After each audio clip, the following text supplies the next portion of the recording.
और लगातार हम देख रहे हैं कि जो एयर कंडीशनिंग से जुड़ी कंपनियां हैं उनमें अच्छा मोमेंटम, कल भी हमने इस पे चर्चा वैसे की थी, लेकिन आज जो है वो इस तेजी को देखते ही बन रही है। आप देखिए, ब्लू स्टार ले आइए जरा, 2 दिन में 10% तक का ये स्टॉक का चल चुका है और लगातार वोल्टास में, जैसा अभी बात भी कर रहे थे ऑप्शन की रणनीति में, 6 सत्रों में खरीदारी हम देख पा रहे हैं। आज भी देखिए लगभग 3.5% ऊपर इस वक्त वोल्टास। तो ब्लू स्टार और वोल्टास, सचिन जी बताइए आपकी राय।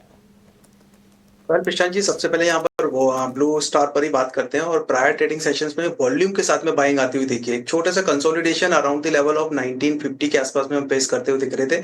उसका एक ब्रेकआउट प्रायर ट्रेडिंग सेशंस में कंटिन्यू हुआ और एक फॉलो बाइंग आज भी वापस से कंटिन्यू होती हुई दिखाई दे रही है along with the volumes, which is clearly indicating कि अपसाइड मोमेंटम्स जो है वो स्ट्रेंथ के साथ में जो है देखने को मिल रहा है। सो कमिंग डेज में हो सकता है और फर्दर अपवर्ड मोमेंटम्स करीब 2300 2350 तक के लिए कंटिन्यू होते हुए नजर आए। अभी के लिए जो लोअर साइड में जो सपोर्ट्स हैं जिसको हम as an stop loss consider कर सकते हैं, वो लेवल से 1990 का, सो 1990 2000 इसके आसपास के एक स्टॉप लॉस के साथ में अगर कोई बाय लेना चाहता है तो ले सकता है। अप साइड में 2300 2350 कुड बी दी टारगेट्स। इसके बाद हम बात करते हैं दूसरे स्टॉक की, जो कि है वोल्टास। वेल, वोल्टास में पिछले लाइक 3 to 4 ट्रेडिंग सेशन से कंटिन्यूसली एक अपवर्ड मोमेंटम बना हुआ है। 1300 के आसपास में एक छोटे से कंसोलिडेशन का ब्रेकआउट हमने जो है वो आता हुआ यहाँ पे देखा है और स्टॉक जो है वो अपने एक नेक्स्ट इंपॉर्टेंट लेवल्स 1445 1450 को टेस्ट करने के लिए जो है वो अपसाइड में कंटिन्यू होता हुआ दिखाई दे रहा है। मुझे लग रहा है इमीडिएट टारगेट वही 1450 1460 हो सकते हैं स्टॉक में।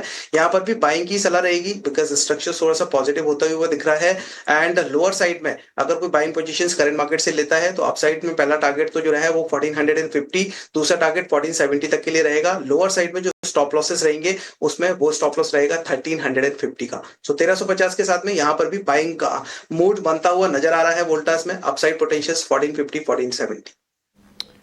ओके, चलिए, तो ये राय आती हुई वोल्टास पे। जो ये जितने भी एसी रिलेटेड स्टॉक्स है यहाँ पे आज अच्छी खासी खरीदारी जो है वो देखने मिल रही है। लेकिन और एक सेक्टर है जहाँ पे गिरावट है और वो है आईटी सेक्टर। आईटी सेक्टर पे देखिए तो रिपोर्ट गिरावट यहाँ पे देखने मिल रही है, एलटीआई माइंडली हो या फिर बाकी सारे स्टॉक्स हो।